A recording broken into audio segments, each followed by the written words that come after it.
Legal Defense Association, an organization that I've dealt with in the past and have great appreciation for. Please understand, great appreciation. Highly respect this organization. Know many of the members there and have nothing but high regard for what they're accomplishing in the homeschool. However, in May, the Homeschool Legal Defense Association Political Action Committee issued a letter stating their endorsement of my company.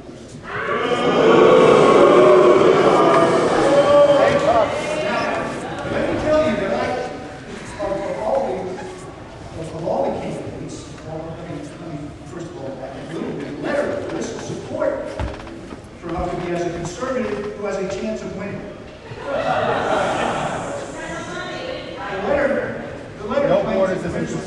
The letter claims that a moderate Republican cannot win the White House. Now I have a question. If a moderate Republican cannot win the White House, how can we vote right for Bush's deal?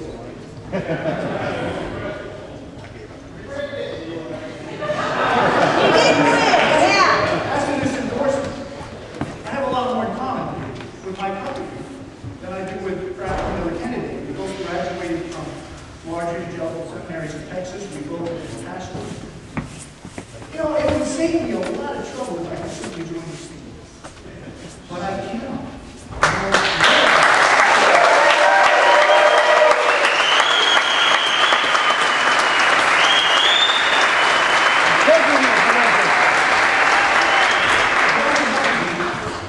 And I'm preaching to the choir in some cases.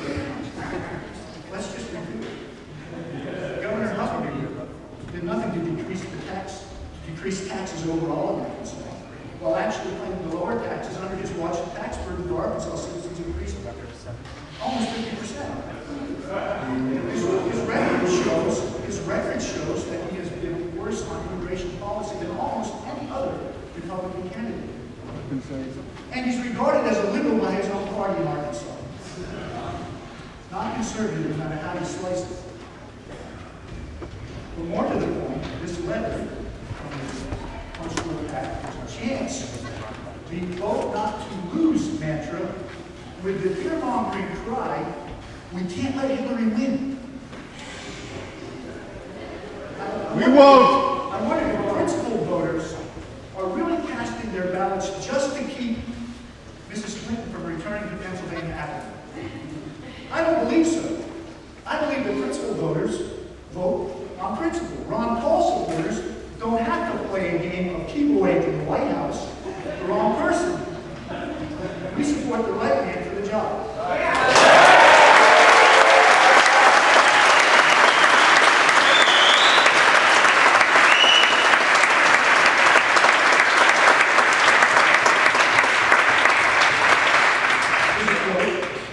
After careful research on the positions, records, and electability of the nationally ranked Republican presidential candidates, pro-life leaders from across the nation gathered to endorse a candidate for president of the United States. That sentence was issued on November 13th by the National Right to Life Committee. The organization is self-described as the nation's largest pro-life organization. Of course, the NRLC has been more involved lately with issues like campaign finance reform.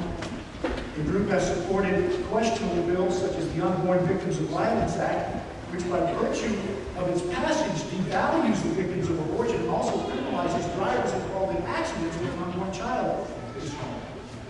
When South Dakota had all the things in place to pass a ban on abortion, the National Right to Life Committee joined with pro-abortion groups to scuttle the legislation. Apparently the timing was wrong. I no longer trust their reports or support their proposals. Yet it did come to me as somewhat of a surprise that when consistently pro-life candidates in the field, the NRLC used the given process, position, record, and electability to endorse Fred Thompson. But to be fair, let's put the three qualifiers for endorsement in the right order, which for the National Right to Life Committee seems to be electability, record, and position. Is Fred Thompson pro-life? Not even by the National Right to Life Committee standards. So why did this largest of all pro-life organizations endorse him? Because in their view, he has a better chance of beating the other side. It all comes down to electability. The is, in my mind, playing not to lose. And they've chosen the team captain, who in April may not even be on the field of play. Or at least if he is, he'll be hugging the sideline, sitting on the bench hoping for advice. The only candidate who will do anything to stop abortion is Ron Paul.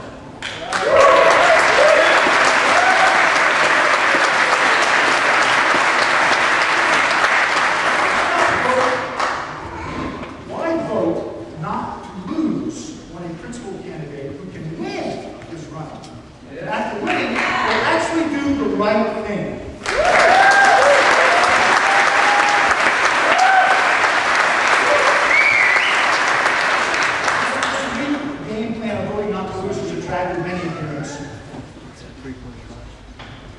There must be a coach's thing somewhere on the strategy that I missed.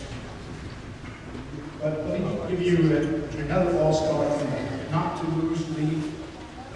And the shock of this strategy actually caused me to John McCain to become speechless. Reverend Pat Robertson has endorsed Rudy Giuliani for president. That's totally contradictory to where Reverend Robertson has stood in the past. Perhaps he's the biggest loser of all.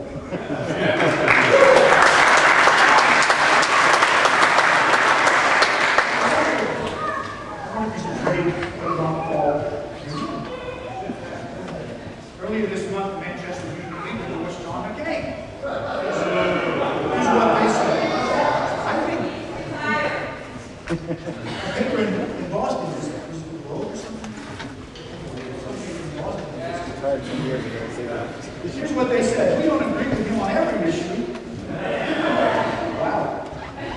We disagree with him strongly on campaign finance reform. What is most compelling about McCain, however, is that his record, his character, his courage show him to be the most trustworthy, confident, conservative of all those seeking the nomination. Simply put, McCain can be trusted to make informed decisions based on the best interests of his country, come hell or high water. This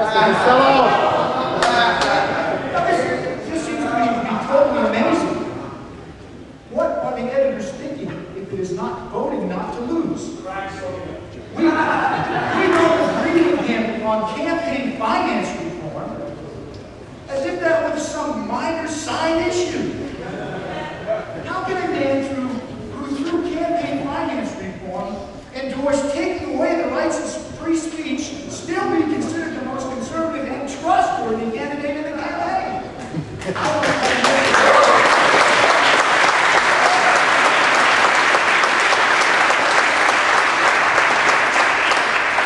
closed this Saturday report with another team in the not to lose camp. Paul Blair, founder of the Heritage Foundation, a conservative Christian activist, has decided that Mitt Romney has a better chance of not losing than the other candidates. We may not agree with Romney's Mormonism, and Romney flip-flops too much, he says,